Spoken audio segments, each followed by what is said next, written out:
नमस्कार साथियों, मैं Jyoti Jain Rajasthan Institute of Medical Science Bhilwara में आप सभी का स्वागत करती हूँ। बुखार चैप्टर को ही आज हम आगे बढ़ाएंगे और उसमें देखेंगे क्या क्या निर्देश होते हैं तापमान लेने हेतु। तो तापमान लेने के लिए क्या क्या निर्देश या क्या क्या गाइडलाइंस हमें फॉलो करनी पड़ती है। तो निर्देश लेने हेतु तापमान लेने हेतु निर्देश। सबसे सही तरीका है तापमान नापने का कि हर रोगी का पहले अच्छी तरह से निर्धारण करना चाहिए। जिसका तापमान लेना है सबसे पहले उसका निर्धारण करना चाहिए। प्रक्रिया करने से पूर्व सभी सामान को पास में रखना चाहिए। जब हम तापमान लेते हैं तो सभी जो उपकरण है वो हमारे पास में सही तरीके से उपलब्ध होना चाहिए और वो सही तरीके से काम कर रहे हैं ये पहले से ही चेक करना चाहिए। हाथों को धोना चाहिए और नर्सिंग आपत्ति विधि से तापमान नापना चाहिए जिससे संक्रमण नहीं हो। हाथों को धोना चाहिए क्योंकि हमारे हाथ कहीं भी लगे हुए हो और रोगी को उससे संक्रमण ना हो, इसलिए हाथों को धोना चाहिए। उसके बाद ही जो नर्सिंग विधि है उसकी शुरुआत करनी चाहिए। रोगी को एकांत देना चाहिए, सही स्थिति प्रदान करनी चाहिए। एकांत देना चाहिए ताकि सही स्थिति में उसका जो तापमान है वह लिया जा सके। रोगी को तापमान लेने के प्रक्रिया के बारे में पूरी तरह समझाना चाहिए। हम क्या क्या प्रक्रिया उसके साथ में करने वाले हैं इसको पहले से ही हम समझा देंगे तो रोगी उसमें हमें सहायता करेगा तापमान लेने में। अब क्या क्या सामान हमारे पास में या क्या क्या सामग्री हमारे पास में होनी चाहिए वो हम देखेंगे। मुंह द्वारा तापमान लेने के लिए आवश्यक सामान articles required for taking oral temperature. जब हम मुंह द्वारा तापमान लेते हैं शरीर का तब क्या क्या सामग्री हमारे पास में होनी चाहिए।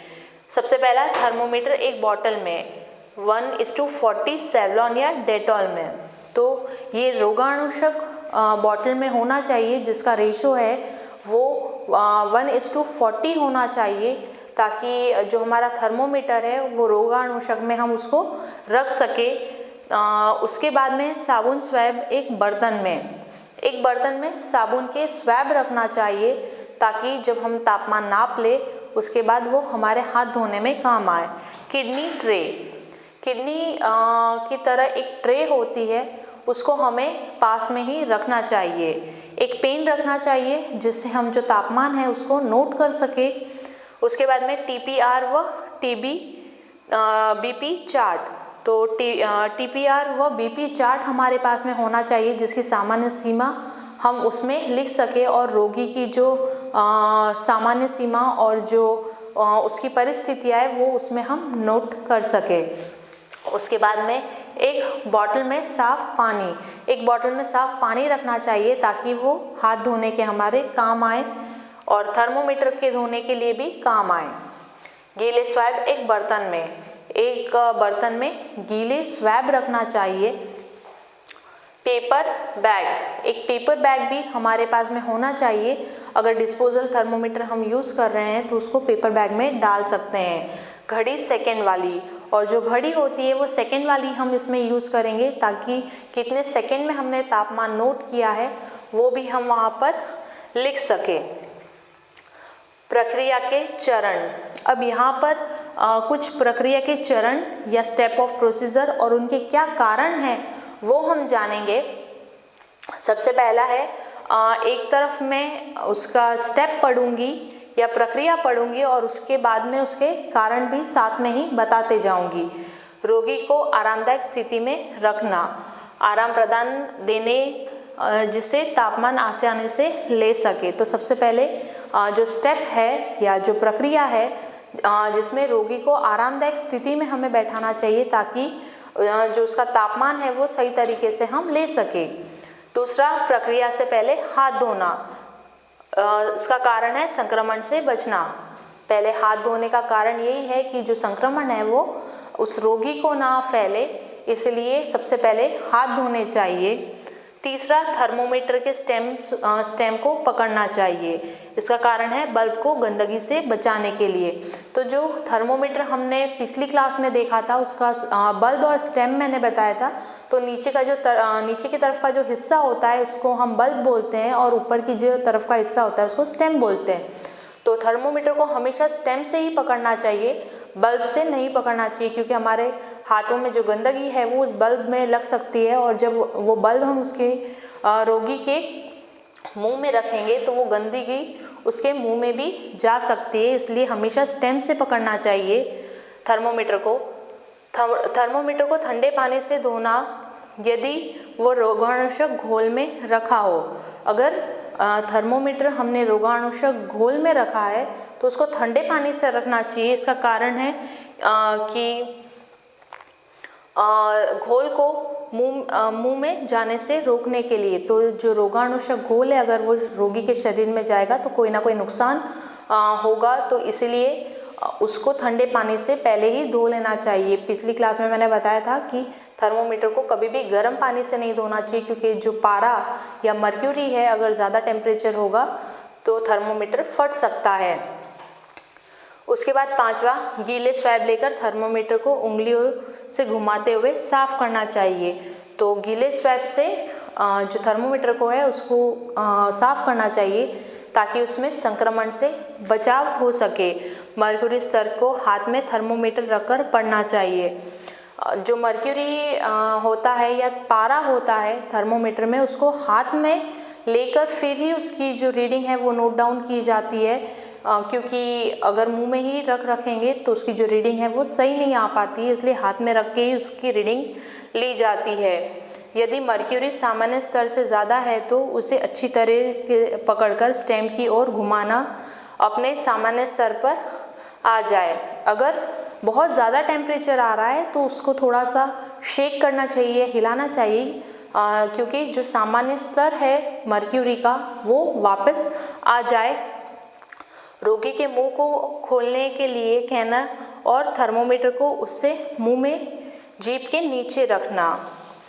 तो जीभ के नीचे रखा जाता है थर्मोमीटर को, क्योंकि वहाँ का जो तापमान होता है वो बराबर होता है, जो हमारे शरीर के तापमान के बराबर होता है और सही रीडिंग वहाँ से आ सकती है, इसलिए मुंह में जीभ के नीचे ही उसको रखा जाता है।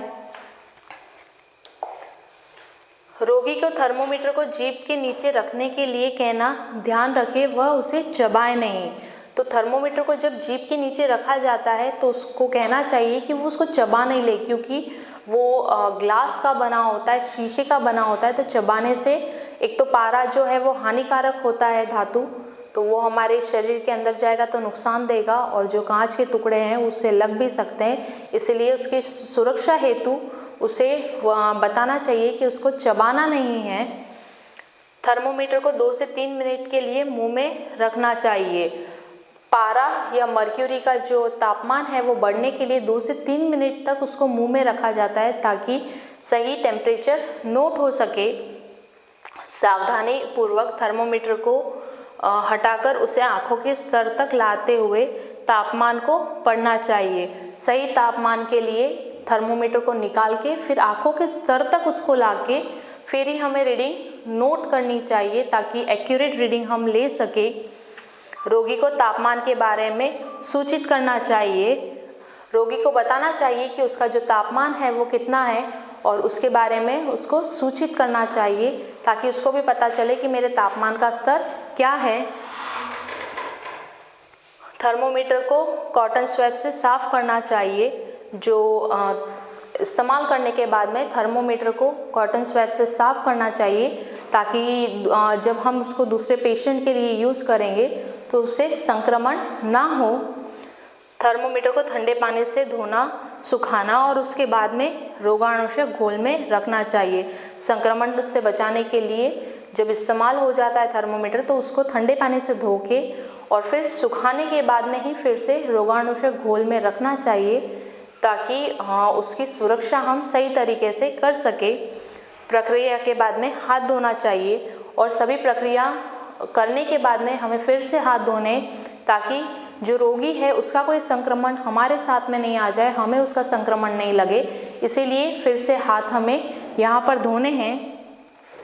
सारे सामान को हटाकर उचित स्थान पर रखना चाहिए, अगली प्रक्रिया के लिए आसानी से सामान मिल सके। तो सारे सामान अब वहाँ से हटा देने हैं और हटाने के बाद में फिर उसे एक सही जगह पर रखना है, ताकि जब हमें उसका दोबारा काम पड़े तो वो सही समय पर सही हालत में हमें वहाँ से मिले। तापमान को रिकॉर्ड करके TPR चार्ट में नोट करने, यदि कोई असामान्यता हो तो वार्ड सिस्टम को सूचित करना।